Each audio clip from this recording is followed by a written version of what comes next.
So welcome everyone to this EPP Group talk here in the European Parliament on the war in Ukraine. What is next on a situation that is sometimes changing by the day, by the hour, but that we're going to try to get a handle on this with Michael Gahler, the EPP Group spokesman on foreign affairs and the European Parliament standing rapporteur on Ukraine. Welcome, Michael.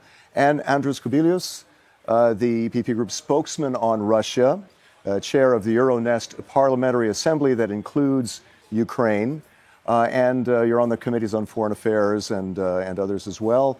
Also, ex-Prime Minister of Lithuania. Welcome. Pleasure. We have talked about this a few times, and now at this point, this is after the annexation, Russia's annexation of those 4 territories within Ukraine. And things are moving pretty fast on the battlefield. Shall we start with Andrius? What is the next step after this annexation? What should the EU be doing in terms of, not only in terms of supporting Ukraine, but in terms of sanctions? What do we do at this point? What's next? Well, first of all, of course, it's very clear that all those referendums, it was, totally illegal and there is nothing to add, And the consequences of so-called referenda, which is a shame referendum, also null and void from the very beginning. The question is why Putin is playing those games, It's more to Putin for domestic, audience, but I think that, a reaction from our side should be very, very strong, new sanctions, okay.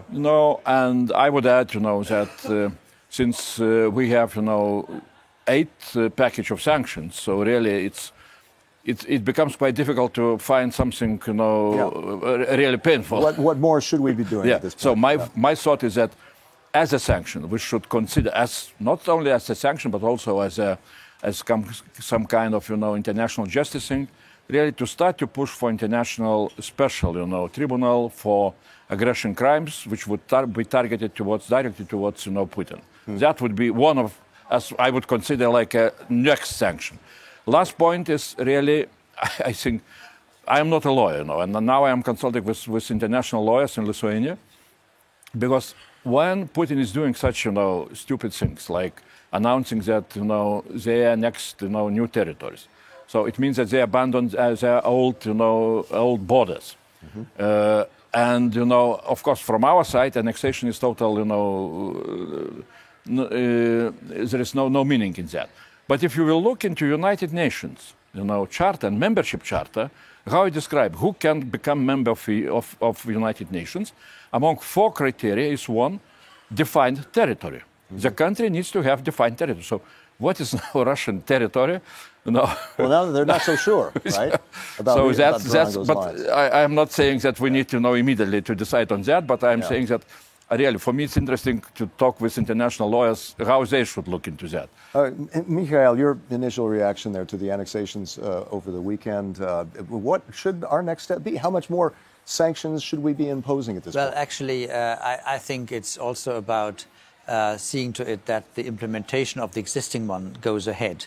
So, for instance, to be very tough that spare parts, technical materials for industry, for the aircrafts, that is actually not being exported, also not via any bypasses that might then end up in Russia, but that we really have to be very strong about that, because then, we see already good results when 75% of the car production has dropped last year, when we see that more and more planes, all those from Airbus and Boeing, of course, Western products, that they will have to remain on the ground because the spare parts and all these things are missing. And for instance, on the aspect of personal sanctions, I would simply scan all the participants in the big Kremlin hall and check their faces, whether they are already on our list of sanctions, and if not, they should be added. Those who were present at this Heroes Square speech that he did there in order to announce the return of certain territories, Heimensreich, as the Germans would say, that all those people present there bear their responsibility. That goes ahead. Let's sanction them all. But what about on the banking side? Ukrainian President Zelensky was saying pull the plug entirely on the SWIFT system link with Russian banks. Indeed. Are we shooting ourselves in the foot if we do that? Well, I think we have already, I think 3/4 are already covered, including Sberbank, but indeed there are those that are still running. And as we are not getting any gas de facto anymore, and as the sanctions on oil are getting in effect in 2 months' time, I think we should already now prepare to do that in the immediate future in order to really cut them off the financial flows. But on the sanctions side, too, there is a reluctance within the EU. Not all of the EU member countries are on board. Hungary, for one, is a bit reluctant on certain sanctions. How do we overcome that? How do we try to impose further sanctions without getting to a breaking point where some of the member countries say no? Well, definitely, we know that problem. There is nothing new. There are always, quite hot discussions among, member states, which sanctions should be, implemented, introduced, and how to implement them.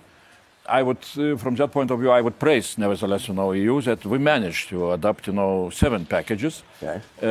Second point is really,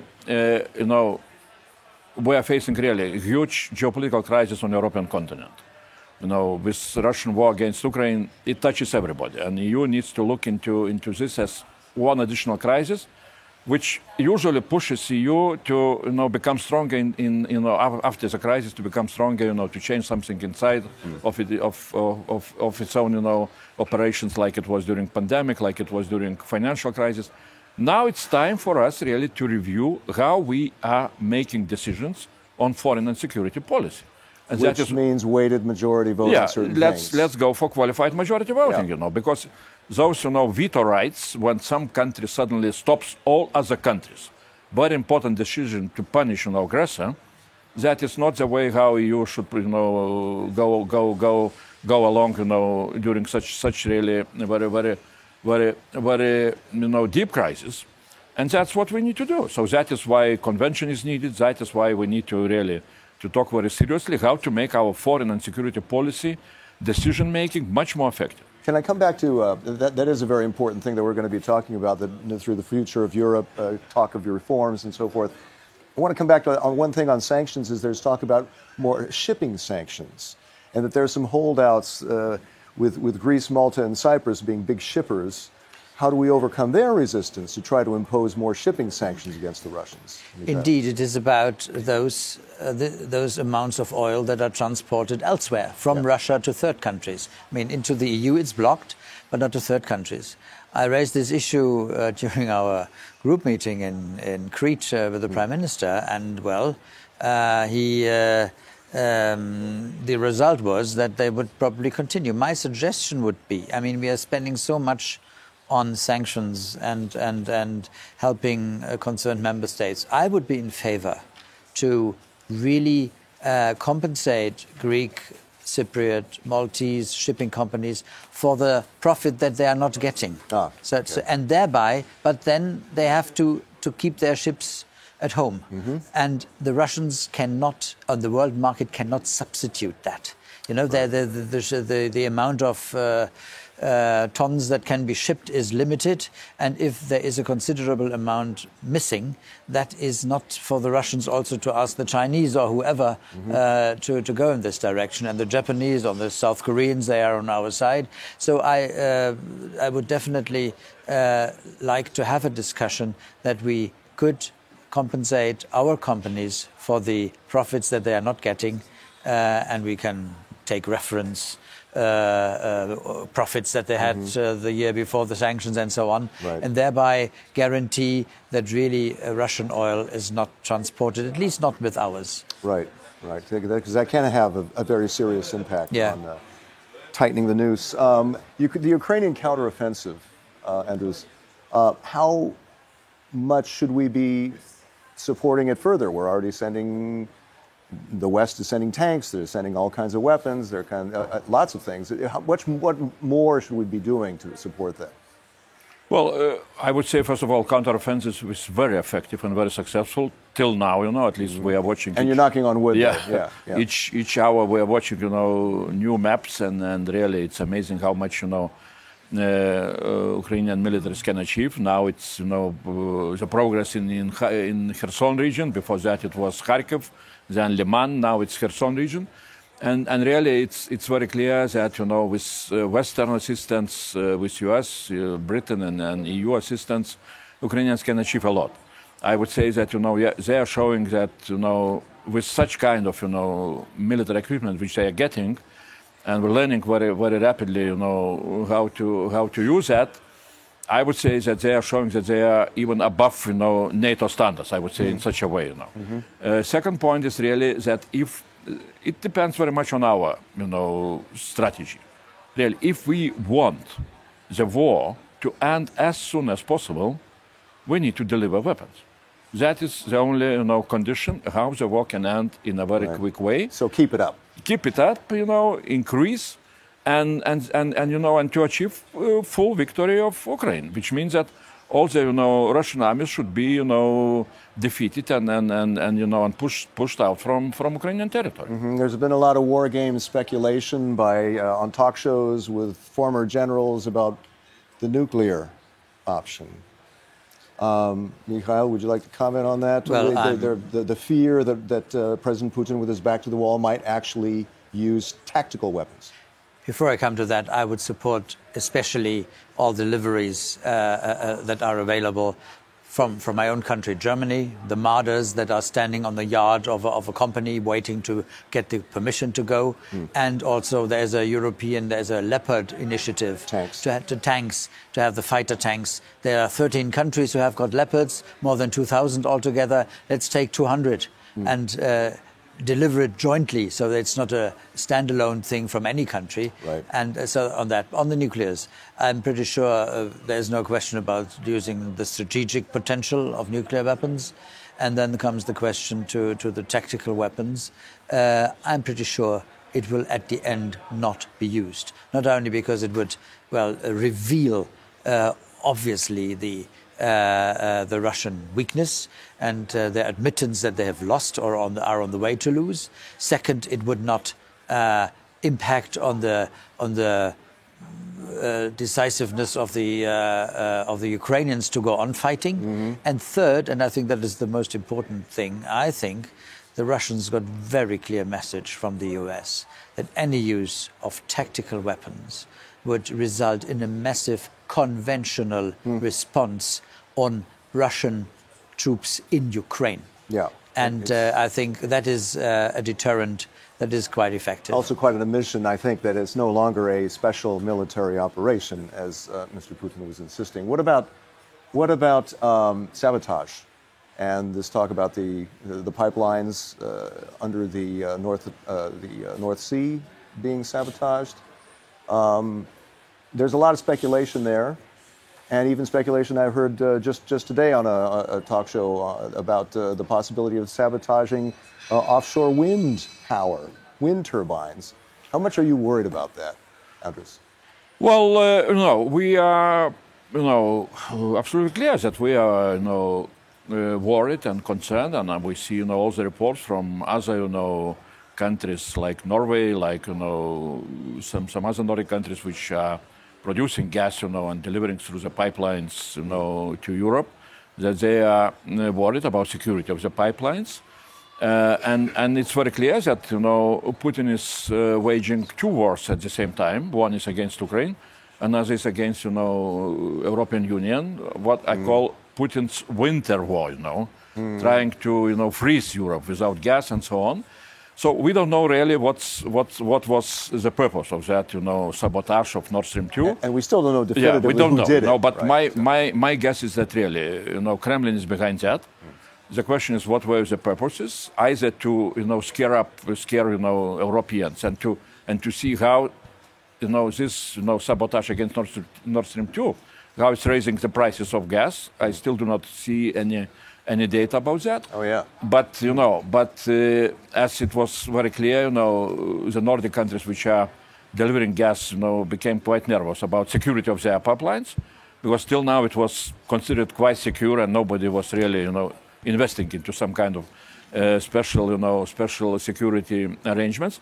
The last point, which I hear from Russian, democratic, opposition experts, they're saying that it can be a very simple operation of Gazprom, which sounds for me quite, I don't know, I'm not taking it for granted, that Gazprom, which was pushed by Kremlin, not to deliver on its contracts, not to deliver gas as it was written in the contracts to Germany, to other countries, they know that they can be sued to international arbitration on very big amounts of billions of euros, Okay. And that is why they decided to create some kind of this story in order to explain that, look, we are not guilty.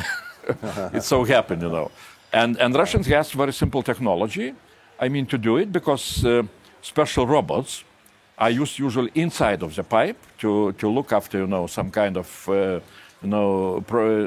are they good in their, maintenance, and to connect to that, robot, some kind of explosion material is very easy. Yeah. There's also an existing pipeline between Norway and Poland, I think, right? Is that right? Norway, Denmark, Poland. Denmark, yes. Poland. How worried are you about that? And these other pipelines that were damaged were linking with Germany, with Greifswald in Germany, right? So. I think it was obviously not a coincidence that on the day when this new one was inaugurated, these things happened. Yeah. So I think it was a very clear signal. And for me, it's also, this discussion, who was it? There are people in the West who have a desperate tendency to find arguments around Russia, for whatever reason, be it anti-Americanism or what else, to think of the most far-fetched argument that it was not the Russians. But I think it reminds me a bit of the discussion, who are these green men in Crimea? We had some weeks where reasonable people argued, well, who could that have been? They were on vacation. So I think let's first assume the most probable culprit, and then unless there are opposite signals, then I'm happy to take another position. Yet is it at all possible to secure these pipelines? How do you do that? It's impossible. But I think there is at least satellite pictures, and also there are sonar installations all around, so that we can see or that we can hear when there is a submarine somewhere, and something. So that is it's such possible in principle. But of course, there are also, even in the Baltic Sea, there are quite some distances, so you cannot be omnipresent. And let's be vigilant and attentive. That's what we can do. And then what about Putin's mobilization and his calling up of hundreds of thousands of Russians to serve, and many of them are heading for the exits. And just in mind that you, Andris, you were part of a pro-democracy, pro-independence group in Lithuania way back when. You saw that potential for opposition. What do you sense that's going on in Russia now? And should we be allowing these young Russian men to come to Europe? Well, first of all, of course, the whole mobilization, story shows one thing, that Putin is in a very deep, desperation. He is losing on a military field. It's very clear, that Ukrainians, especially with the Western, weapons, they are much above, capacities of Russian militaries. And that's why, Putin, who put so much of his prestige into this, war, so he declared mobilization, which again, showed what is, unreadiness of Russian, all the institutional structures to do the job. Now, definitely, this is, again, very big challenge for Putin's regime. So it's backfiring on him. Yeah, backfiring, because as some Russian opposition people are saying, this is the first time when in each, family, people started to understand that the war is going on. Yeah. Because everybody has, somebody around in the neighborhood, in the family, who now is under danger. and that can be really, you know, at the end it can destroy totally Putin So regime. that could further stir hundreds of opposition. thousands. You know, now I saw the last number in Kazakhstan, Yeah. 300,000 In Kazakhstan in alone. Kazakhstan alone. Wow. You know, at least Kazakhstan, you know, government is announcing. On Georgian border, you know, Thousands. many of people. Yeah. Now our really position is, you know, I think that we shall have this week we shall have debate and resolution. Maybe here will be some language on exactly on those, you know, who are running away. Okay. Especially those who will run or are starting to run from real service, real military service. As I understand, you know, legislation on refugees, European legislation, they have the right to apply for, you know, refugee status. So should they have the right? That is even now. I don't know so precisely, but that's what we are, Because at least we are discussing. Because some countries are closing their borders. Yeah. Right?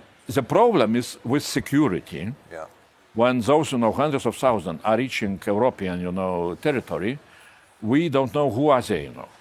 We know about opposition people. We know about, you know, those who really were fighting. Now we do not know, you know. Okay. Some of them can be even sent by Kremlin. So that is why some kind of special arrangements on, you know, on checking, on vetting, you know, those who are coming into Europe will be very much needed. So that's what we need to take into account. Okay. Mikhail, yeah, what is your position on that? Should we be leaving the borders open for them, or should we start to vet them? Well, it is indeed a difficult decision. I mean, there are the arguments to say, well, they didn't care about the war when they were not concerned, and now, as they are concerned, they suddenly discover their status of being prosecuted or being taken to the army, and they don't want to follow that. That is the political or emotional side. On the legal side, I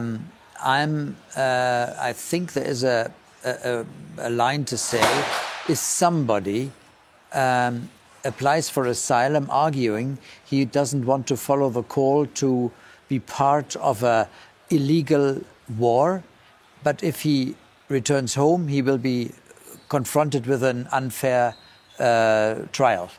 And that might, at least in my country, in Germany, become a reason, an argument to grant asylum, or at least to tolerate him and not to push him back to Russia. Right. So that is the legal side. What is a problem, of course, if it were, I'm not so sure, because it's easier to go apparently to Kazakhstan or to Georgia, but it's a bit of a moral problem if we had hundreds of thousands of Russian men in our countries, side by side with Ukrainian women and children who fled the very country where these guys are coming from and did not resist this war.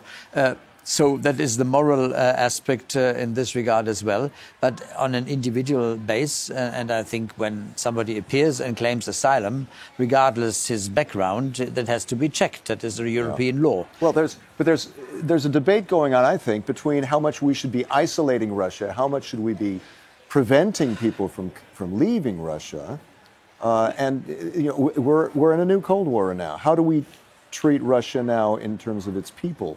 How much do we isolate them? I would say there is a much broader, you know, issue. Yeah.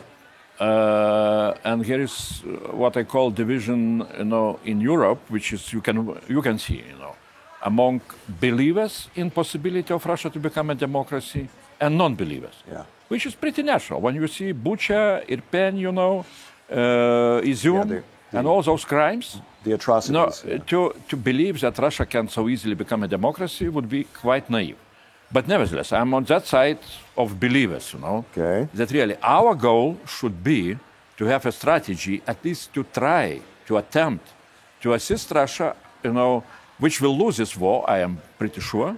And maybe, you know, Putin will be forced to, you know, to go out in one or another way, to try to, you know, to assist Russia to change itself, to transform itself into democracy.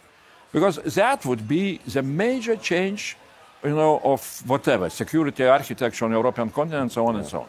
So I am not so sure that, you know, we shall succeed, or, you know, Russians, that they will succeed with our assistance. But nevertheless, not to try would be a big mistake. And if we are taking such an approach, then we can look each of our steps now. what we are doing with, with those who are fleeing, Russia, what we are doing, with our some kind of language towards Russia. Of course, this war is bringing a lot of very emotional, positions into our communities, and that is very difficult, then to find and to speak more rational language. Yeah. That is pretty natural, but as politicians, we need to see a little bit broader. We have to look beyond that. It's not only what next; it's what comes after. And in that context, I'd like to, in a final thought, rewind back to the 1980s. Glasnost, Gorbachev, and you were a young person before you became a diplomat, a German diplomat during the Cold War and after the Cold War. You saw the potential there when your youth group met with Russian diplomats, right? Yes, Tell us indeed. Quickly about I that. mean, it was after Gorbachev had started, and it looked as if it was something new and something exciting.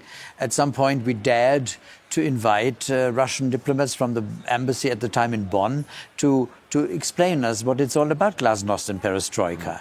And they actually came. We were surprised that they came to a district of the youth organization of the CDU, the Junge Union, and they were there.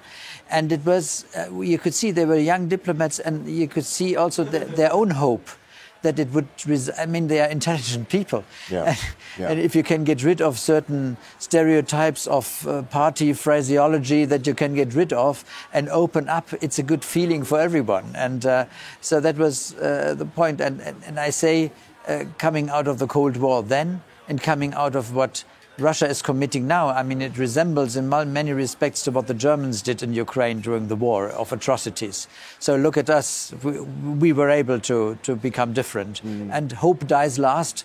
And I would say at some point when the Russians recognize that they are Europeans and not Chinese dependent people, then when they find out that they can gain and win much more if they honestly and genuinely and democratically engage with us, it's far better for them than if they seek a long-term relationship which is not on an equal footing with China, but that of a fellowship, not of a leadership with China. Then there is a chance, no certainty indeed, because the society is so destroyed and in multifaceted way unable to assess what really happens. But we should give them a chance. Give them a chance and hope dies last, right? Andrus, thank you very much. Thanks a lot. Mikhail, thank you as well. Plenty more to talk about, but at this point we'll have to wrap it up. Great to have you with us. Thank you so much for watching this EPP Group talk here in the European Parliament. And keep an eye on @EPP Group and eppgroup.eu for any further information on these developments. And my name is Chris Burns, and see you next time.